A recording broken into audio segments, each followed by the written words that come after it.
Another situation in which we have matrix multiplication is linear systems of equations. So for instance, x1 minus x2 plus 4x3 equals 2. 2x1 plus x2 minus x3 equals 6, and x1 plus 2x3 equals -1. Now we can write this as matrix multiplication if we write just the coefficients in a matrix: 1, -1, 4, 2, 1, -1, 1, 0 because there's no x2 term there, 2, all of this times x1, x2, x3 as a column vector equals, and then we write the right hand side as another matrix or column vector, 2, 6, -1. If we do our matrix multiplication, this is x1 minus x2 plus 4x3, which is exactly what we see there. 2x1 plus x2 minus x3, which is exactly what we see there. And x1 plus 2x3, which is exactly what we see there. Now, a system of equations like this is not easy to solve just by looking at it. At least usually not.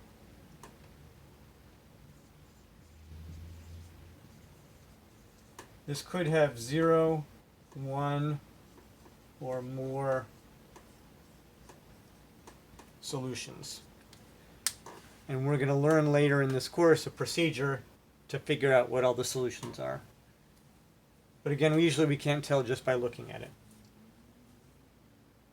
Except in some easy cases. If this matrix has numbers in just the right places, then the system of equations becomes very easy, and we can do it without any special procedures.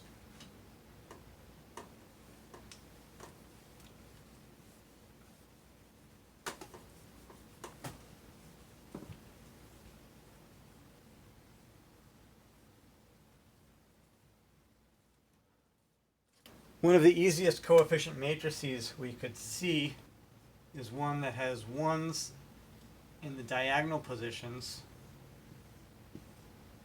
and zeros everywhere else.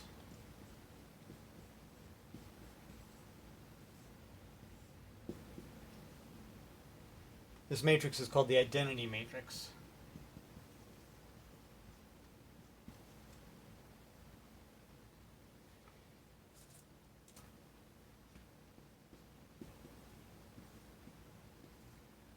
So if we have identity matrix times x1, x2, x3 equals, say, 4, -3, 5, if we do out the matrix multiplication, we really get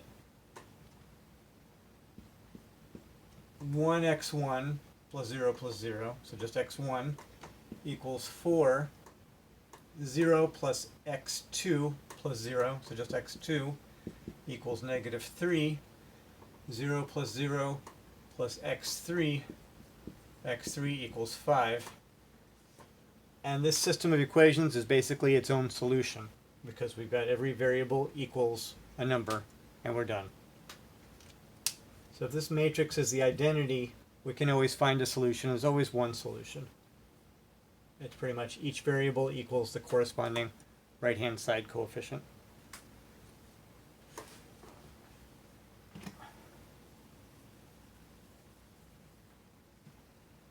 Another sort of easy system of equations is one in which we have a diagonal matrix, that is a matrix with numbers on the diagonal that aren't necessarily 1, but zeros everywhere else.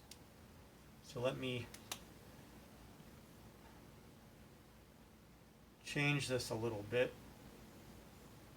Let's make these diagonal entries 4, 2, and -1. now if we write out the system of equations that this matrix equation represents, we've got 4x1 equals 4, 2x2 equals negative 3, and negative x3 equals 5. And that means that, well, if 4x1 equals 4, that means that x1 has to be 1. If 2x2 is negative 3, then that means x2 has to be negative 3 halves. And if negative x3 is 5, then I guess x3 is negative 5.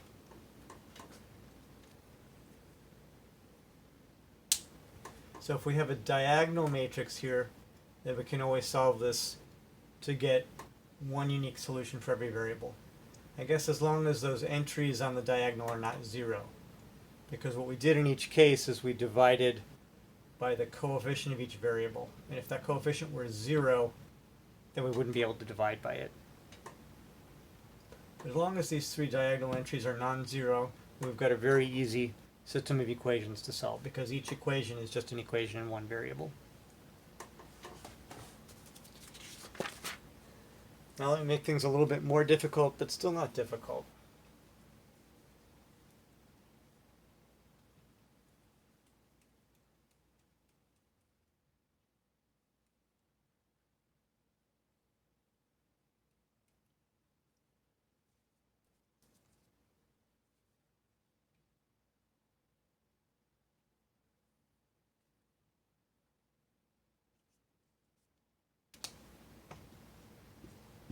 Let's make the vector on the right hand side 3, 1, 2. And let's make this 3 by 3 matrix have entries 2, 1, negative 1, 0, 1, 1, 0, 0, negative 2. Now this type of a matrix that has non-zero entries on the diagonal and possibly above, but always 0 below the diagonal, is called upper triangular.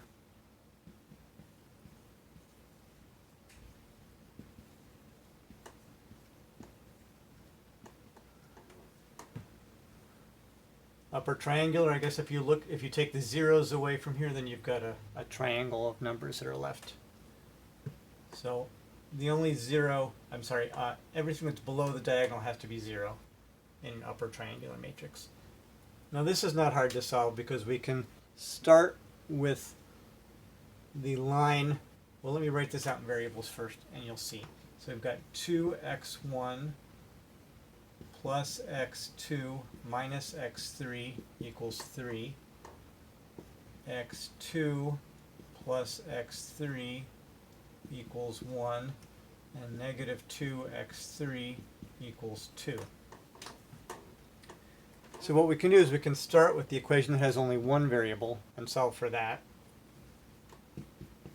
So I guess x3 equals negative 1. 2 divided by negative 2.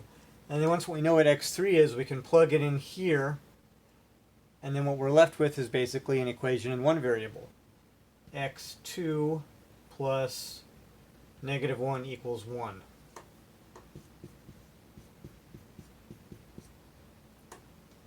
That gives us x2 equals 2. And then we can take this equation with 3 variables. Since we solved for 2 of those variables, there's really only one variable left to solve for. So this 2x1 plus x2 minus x3 becomes 2x1 plus, we said x2 is 2, minus, we said x3 is negative 1, so minus negative 1 equals 3. So 2x1 plus 3 equals 3 means that 2x1 equals 0, which means that x1 equals 0.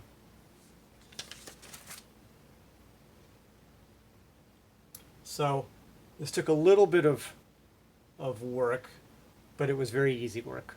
We just had to start with the easiest equation, go to the next one, go to the next one, and we solved it without any special tricks. Sorry if you can't see the bottom here.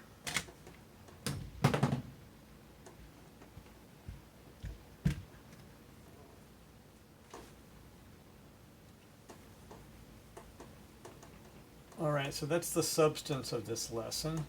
And now I just want to mention a couple of vocabulary words that we use with matrices.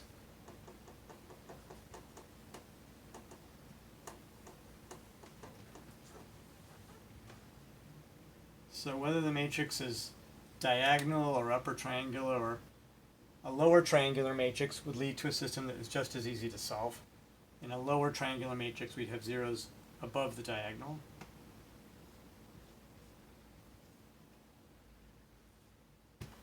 Let's look at an arbitrary matrix.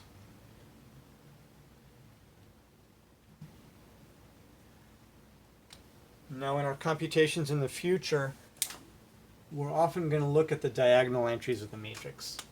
So let me write diag of the matrix. Let's say this matrix is A.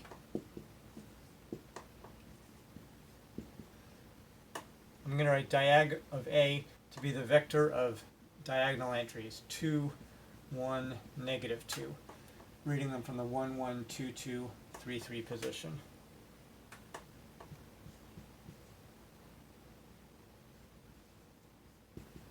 And let's define the trace of A, which I'll write TR of A, to be the sum of the diagonal entries. So in general, it'll be the 1, 1 entry plus the 2, 2 entry plus, let's say it's an n by n matrix.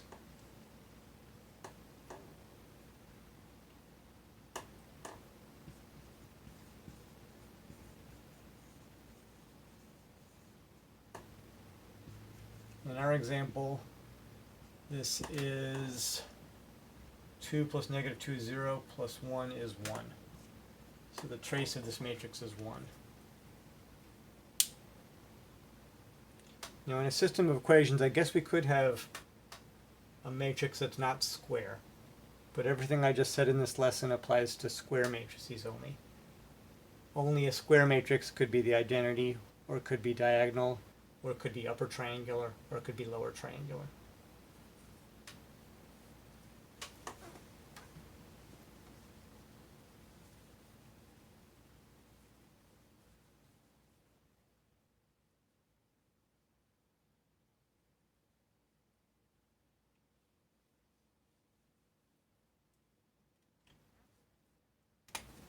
Just to give you a picture of a more general system of equations.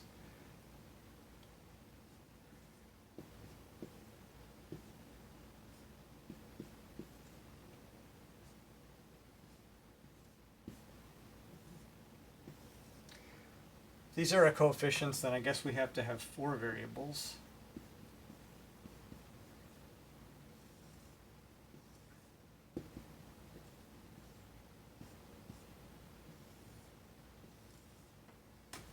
So this means that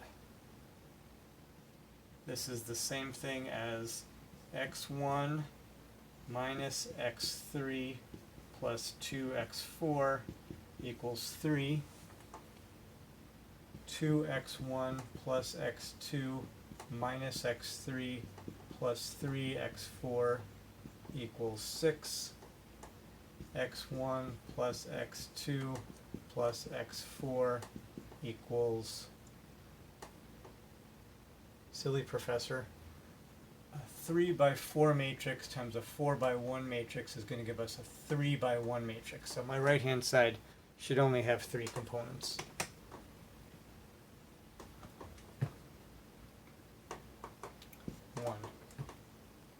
These are 3 equations. 4 is the number of variables corresponding to columns.